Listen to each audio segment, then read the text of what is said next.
What's up, world? It's your girl, Ina Barnes, aka Busy E. And this is my co-host, who's also my son. My name is Jonah Barnes Moore, aka Busy J. So today we are giving you another installation of It's Just Business. And we are, as in case you've been watching our podcast lately, we are going down CNBC's list of disruptors, the top 50 for 2019. Absolutely. Today we are on number 46. 46. Going up the list. And that company is called 23andMe. 23andMe. Now, as you know, we have our counter-innovation theory. And that is a theory that we use to determine whether or not we think a company is a disruptor. Yes. We've set forth the three criteria, and they are?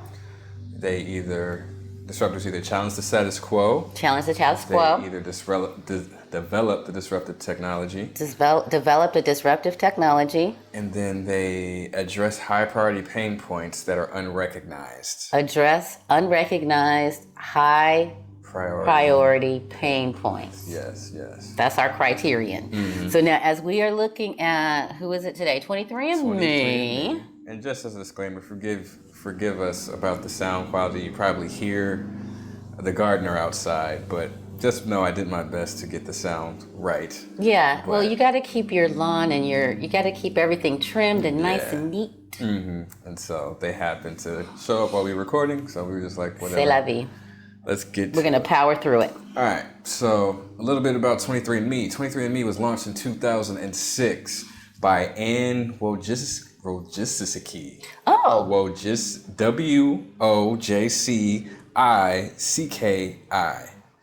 Ann Wojcicki. I'm going to say that. Ann Wojcicki. That's hard. Anyway, Linda Avey and Paul Kucinza. See, they're already off to a bad start. Yeah, I can't say their names. They're headquartered in Mountain View, California. West Side. Their value is at $2.5 billion. With a B, my favorite B word. Right. So they are a science-based rationales for all of your quirks. That's their little tagline. All right, but they call them. They're classified as a biotechnology company, right? Isn't that they're okay? Yeah, that's interesting in to the me. biotech world. But okay, I'll just read you this real briefly. This personal genetics company has been providing people with reports of their risk of getting any number of serious diseases.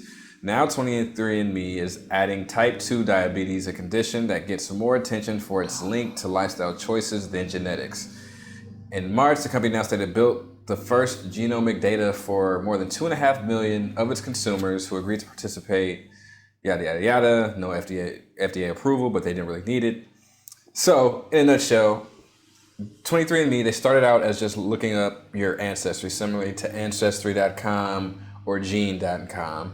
And then now they're like, well, hey, let's use genomic data to see how we can help people prevent further diseases based on their genes. Makes sense, right? But the question is, are they truly disruptive, right? So now we're going to go through the criteria. Did they challenge the status quo? No. You think about, other people in science and biotechnology, like they're all about, preventing disease or combating disease, right? Mm-hmm. Using genomic data to do that is not a new concept, right? The earliest that we found is like 1980s, 1990s is where people really start, hey, let's use genes genomic data, right? Genomic sequencing to actually try to prevent diseases and give people lifestyle recommendations, right? So on that front, it's like they're not really doing anything new. Right? Now, we had a hard time going into Ancestry.com and then Gene.com to see if they do it to this level, but the whole concept of it is not really. It's not new, so it's not new. So they're not really challenging the status quo. They're not forcing other competitors in their industry to actually adopt this method or the way that they're doing it. They're not there yet, right? Right. So did they develop disruptive technology? Obviously, no. They didn't develop DNA. They didn't develop websites. They didn't develop testing. Genomic testing, genomics. Nope, they didn't do that. Any of those things, so that is a big no. It's no. And did they address high priority unrecognized pain points? And No. that is no, because everybody knows if they can, they will prevent, in this case, diabetes or any other disease, if they have the information available to them. So the high priority pain points are recognized. They are not unrecognized. They are not latent. So in a nutshell, they really didn't do anything that's too disruptive. Now, do they execute well? Absolutely. Yeah. They're estimated, let me look this up real quick. Their estimated annual income or annual revenue is about $65 million. So are they making money doing what they do? Absolutely. Do they provide a service that's wanted and needed in society? Absolutely. Are they onto something that could potentially have great impact on the world? Absolutely. But are they considered a disruptor by our case and our standards? No, they are not. Right. And even though, because looking at their website, it's pretty user friendly. It's not hard to navigate on their website. The reports are interesting that they put together, and it's straightforward. The end user's experience is very easy on their website, and I think what they're doing is interesting. Sure. Is it a disruptor? No. But my problem, and I think this is a problem that other people have as well, is I'm just not going to send my DNA in the mail. I'm literally not going to mail my DNA off into the world. It's just not going to happen. So that is a huge downside for me, even with the benefits that that understanding, how my lifestyle and DNA is impacted and changes and even though that information would be very helpful for me specifically as it relates to my health and that kind of thing, to me, the downside is too great because I just don't have that much faith that my DNA will not end up in a place that it has no business ending up, like at a crime scene. Right. Do you know what I mean? I just don't have that kind of faith. Yeah. Not to say that these people would in any way attempt to use it that way, but a little bit too much NCIS and CSI, and I heard on this show that I was watching that has already happened. Somebody sent in their DNA, and I don't know if it was 23andMe or Ancestry.com or something. I don't know what service or what company they sent their DNA into, but this is all hearsay. Allegedly, I have no proof or independent study on this, but that some agencies are paying for DNA to purchase DNA from one of these kinds of companies. That's very isn't it? But it's believable. Absolutely. Even though it's like, it's that whole, I am a conspiracy theorist for sure. But it makes sense to me. So that's a huge downside to this whole, not just 23andMe, but this whole industry is swabbing my cheeks, sticking it in an envelope, and sending it someplace. That just isn't going to happen. Like I agree with that sentiment completely. Like that is very uncomfortable, And so it sounds like 23andMe. Here's some free innovation advice. If you're watching. That's probably a big concern for a lot of people. So how do you leverage the technologies that are out there to address that problem, such as blockchain technology, such as 5G and AI, where now we have the ability to get DNA samples where you can examine it on the spot live and just have that data on a secure network like blockchain. That way people aren't physically sending their DNA, right? It's like you send them a kit, okay, take your blood sample, have an app that analyzes it, like, okay, we got what we need, thank you, please dispose of your sample however you see fit so that reliability is not on you.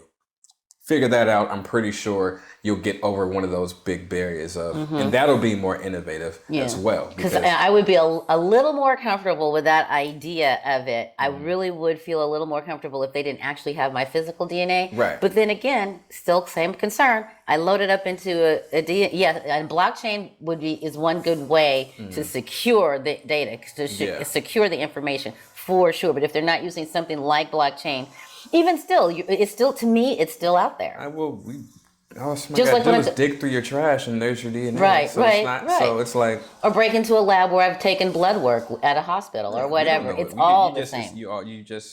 It's a system that requires trust, and that's why I said blockchain, because blockchain is referred to as a trustless system, where the system is looking out for the individual, keeping everything secure. Yeah. And you don't have to worry about, is this system, going to sell my data? It's like, no, because you have control over it as a participant in the system.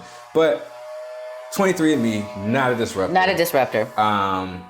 They Good do company. great work. Interesting. Yeah. Yeah. And I'm sure the impact is there, right? The desired impact of providing people with their DNA and that history. I'm sure that has a profound effect on people and it's something that people actually desire. But as far as being considered a disruptor, like, when you think of our Mount Rushmore, our Fangool, that's Facebook, Amazon, Netflix, Google, Uber, Lyft, the Mount Rushmore of disruptors and disruption, and how they do at least one of these three things: the challenge status quo, develop disruptive tech, or address high priority unrecognized pain points. Right. They don't fit that criteria. No. So great company, they're innovative, but not necessarily disruptive. Right.